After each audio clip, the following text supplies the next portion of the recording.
यहाँ पर एक बच्चा था बेटा जिसको मतलब अगर मैं रियल में बताऊं क्लास में बहुत ज्यादा समझ नहीं आता था। उसको छोटी छोटी चीजों में डाउट होते थे। वो हिंदी मीडियम से था वो बच्चा और हम कोशिश करते थे बता पाए, लेकिन एक लिमिट के बाद हम भी उतना बता नहीं पाते थे। लेकिन मैं एक चीज उसको देखता था कि यार मतलब वो क्लास के बाद बैठा रहता था कुछ ना कुछ पूछने के लिए। तो वो अक्सर पूछता था रोक के, तो हम बता देते थे और मतलब ऐसे चलता रहा। तो लगभग बेटा पूरा साल एंड होने को आ गया। जैसे अभी का टाइम है सिलेबस एंड होने पर, तो ऐसा एंड होने पर आ गया।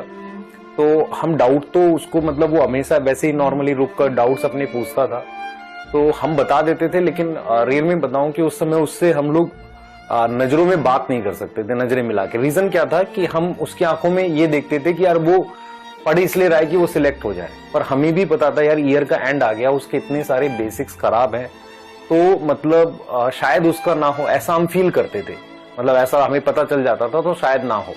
तो एक बार क्या हुआ, मतलब काफी सारे बच्चे डाउट पूछ भी रहे थे, उसके बाद वो चले गए, वो अपना अलग से डाउट पूछ रहा था।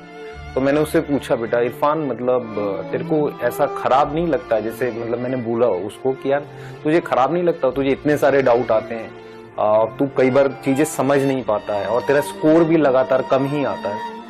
तो वो कह रहा सर देखो, मतलब वो हंस गया हल्का सा। तो उसने बोला सर खराब तो रियल में बहुत लगता है मुझे, कई बार मैं रोता भी हूँ, खराब लगता है, पर हम जिस जगह से आते हैं, मतलब हम जैसे पढ़ाई का बैकग्राउंड हमारे आसपास था, उस हिसाब से मतलब मुझे कुछ पता ही नहीं था।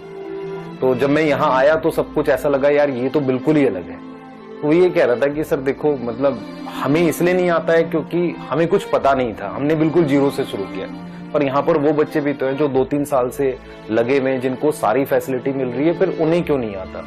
तो मेरे को उसकी बात थोड़ी समझ में आई। तो कह रहा सर मैं कोशिश तो करूंगा ही ना, ऐसे छोड़ूंगा थोड़ी। तो वो लगा रहा, मेरे ख्याल से शायद उसको तीसरा साल लगा बेटा प्रॉपरली अपना क्रैक करने के लिए। और तीसरे साल के बाद उसका KGMC में एडमिशन हुआ, किंग जॉर्ज मेडिकल कॉलेज में। शायद अभी उसका सेशन कंप्लीट हो गया है, जैसे मैसेज आया था लास्ट टाइम मेरे पास, तो शायद कंप्लीट हो गया सेशन। तो मैं वही चीज आपको बोल रहा हूँ कि यार ये इंपॉर्टेंट नहीं है ना कि मतलब आप किस ईयर में हो ड्रॉप की। इंपॉर्टेंट ये है कि जिस साल आपका वो कॉन्फिडेंस आपको आ जाएगा, आपको वो थ्रेशोल्ड पार हो जाएगा, सिलेक्शन हो जाएगा आपका अपने आप, ठीक है। तो यहां से आपको मतलब ये समझना पड़ेगा कि परेशानियां बहुत बड़ी बड़ी भी रही हैं लोगों के साथ। ऐसा नहीं कि सिर्फ आपके साथ सारी प्रॉब्लम्स है, आपके आसपास सारी दिक्कतें, ऐसा नहीं है। बहुत सारी प्रॉब्लम्स रही हैं बेटा लोगों के साथ, वहां से वो निकल के आगे बढ़ेगा। तो अगर आप अपने को देखते रहोगे कि यार मैं बिल्कुल ही परेशान हूं, आप एक सोचो बच्चा जो हिंदी मीडियम से आकर वो अगर कर सकता है, वो अपना सिलेक्शन निकाल सकता है, तो आप क्यों नहीं कर सकते। आप तो लगातार उस सिलेबस के आसपास 2 साल 3 साल 1 साल से पढ़े हो, आप क्यों नहीं कर सकते। आप उससे तो बेटर सिचुएशन में हो।